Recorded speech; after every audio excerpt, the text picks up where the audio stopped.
2024 के लोकसभा चुनाव में 80 सीट जीतने का बीजेपी ने लक्ष्य रखा है और इसके लिए बीजेपी यूपी में मिशन 14 पर काम कर रही है।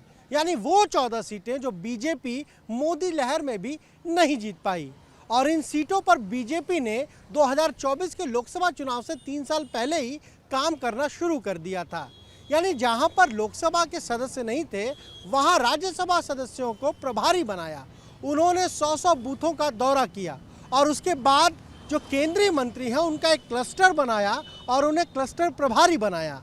अश्विनी वैष्णव जो रेल मंत्री हैं वो क्लस्टर प्रभारी हैं, नरेंद्र सिंह तोमर वो क्लस्टर प्रभारी हैं, जितेंद्र सिंह वो क्लस्टर प्रभारी हैं और अन्नपूर्णा देवी वो भी यूपी में क्लस्टर प्रभारी हैं। और ये क्लस्टर प्रभारी भी अलग अलग जो लोकसभा सीटें हैं वहाँ जा रहे हैं, प्रवास कर रहे हैं और ख़ासतौर से वहाँ जो सामाजिक, आर्थिक और जो जातीय समीकरण है इनको समझ रहे हैं, इनको जांच और परख रहे हैं। इसके अलावा उन सीटों पर कौन संभावित उम्मीदवार हो सकता है इस पर भी वो कहीं ना कहीं लोगों से फीडबैक ले रहे हैं। हाल ही में जिस तरीके से फिल्म अभिनेता नवाजुद्दीन सिद्दीकी ने केंद्रीय गृह मंत्री अमित शाह से मुलाकात की, वो भी बीजेपी के इस मिशन 14 की रणनीति का ही एक हिस्सा माना जा रहा है। यानी बीजेपी जो कला क्षेत्र है, साहित्य क्षेत्र है, गीत, संगीत, सिनेमा, इन क्षेत्रों से आने वाले लोगों को भी इन सीटों पर उम्मीदवार बना सकती है।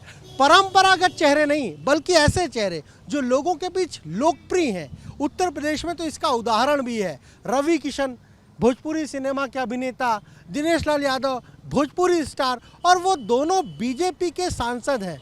कुछ ऐसा ही इन 14 सीटों पर इस बार बीजेपी करने की तैयारी कर रही है। इसके अलावा 3 अलग अलग लेवल पर इन सीटों को जीतने की रणनीति तैयार हुई है। पहला जो लेवल है उसमें केंद्रीय गृह मंत्री अमित शाह हैं, जेपी नड्डा हैं, बीएल संतोष हैं, वो जगह जगह जाएंगे। दूसरे लेवल में मुख्यमंत्री योगी आदित्यनाथ हैं, प्रदेश अध्यक्ष भूपेंद्र चौधरी हैं और महामंत्री संगठन धर्मपाल सिंह शामिल हैं। जबकि जो तीसरा लेवल है वो केंद्रीय मंत्रियों का है, सांसदों का है और बीजेपी जल्द इनके जो लोकसभा क्षेत्रों के प्रवास के कार्यक्रम है वो भी यूपी में तय करेगी। 2014 में बीजेपी ने यूपी में 73 सीटें सहयोग के साथ जीती, लेकिन 2019 में ये संख्या कम हो गई, 64 ही जीत पाए। अब 24 के लिए तैयारी की 80 में 80 और उसमें भी 14 ऐसी सीटें जो बीजेपी नहीं जीती। इसके लिए राष्ट्रीय कार्य समिति और प्रदेश कार्य समिति दोनों में चर्चा। क्या रणनीति कुछ खास बनाई है क्या? देखिए, देश के कई ऐसे राज्य हैं जिन राज्यों में हमने 100% सीटों को जीतने का काम किया है। उत्तर प्रदेश इस मामले में हमने 2014 में बहुत अच्छी परफॉर्मेंस की थी। 73 सीटें हम जीत करके आए थे अपने गठबंधन सहयोगियों के साथ में।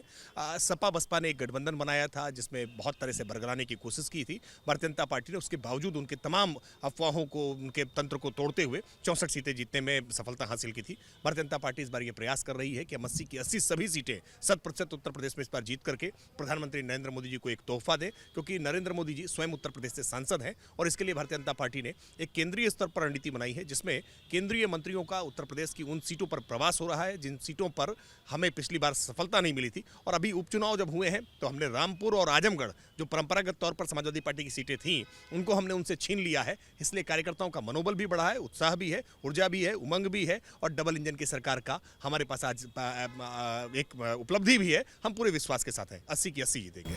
बूथों को लेकर भी 22,000 24,000 बूथ ऐसे हैं यूपी में, उनके लिए भी खास प्लानिंग है। देखिए, पार्टी का संगठनात्मक ढांचा लगातार मजबूत हुआ है। भारतीय जनता पार्टी ने उन बूथों पर, जिन बूथों को कमजोर हम मानते थे, उन बूथों पर भी अपनी बूथ की समितियों को हमने मजबूत किया है। हम पन्ना समितियां और पन्ना प्रमुख बनाने की तेजी से उस गति की तरफ बढ़े हैं और हमें पूरा भरोसा है कि जिस तरह का संगठन तंत्र है हमारे पास, जिस तरह के नेता हमारे पास हैं, जिस प्रकार की नीतियां हमारे पास हैं, हमारी नीयत बेहतर है। जनता हमें पूरा आशीर्वाद देगी और बूथों पर भी इस बार भारतीय जनता पार्टी अपना विजय का परचम लहराएगी। नवाजुद्दीन सिद्दीकी ने मुलाकात की केंद्रीय गृह मंत्री से, चर्चा है कि ऐसे चार सकती है खासतौर से पश्चिमी उत्तर प्रदेश में। देखिए, राजनीति केवल पेशेवर लोगों के लिए नहीं होती है। कुछ लोग जो आज अपने व्यवसाय के तौर पर राजनीति को देखने का प्रयास करते हैं, ऐसे लोगों से हट करके जिनका जनता में विश्वास है, जनता जिनको पसंद करती है, ऐसे तमाम सारे लोगों को प्लेटफॉर्म देने का काम भारतीय जनता पार्टी ने किया है। वो कला जगत से हो, साहित्य जगत से हो, संस्कृति से हो, मनोरंजन से हो, सेना से हो, ब्यूरोक्रेसी से हो, खेल से हो, अलग अलग क्षेत्रों के बहुत सारे लोगों को भारतीय जनता पार्टी ने प्लेटफॉर्म दिया है, मंच दिया है और ऐसे लोगों को जनता ने भी पूरा आशीर्वाद दिया है। आप देखेंगे कि कई एक्टर भारतीय जनता पार्टी से चुनाव जीत करके आए हैं और जनता ने उनको लगातार मौका दिया है। भारतीय जनता पार्टी ने अपना विस्तार किया है।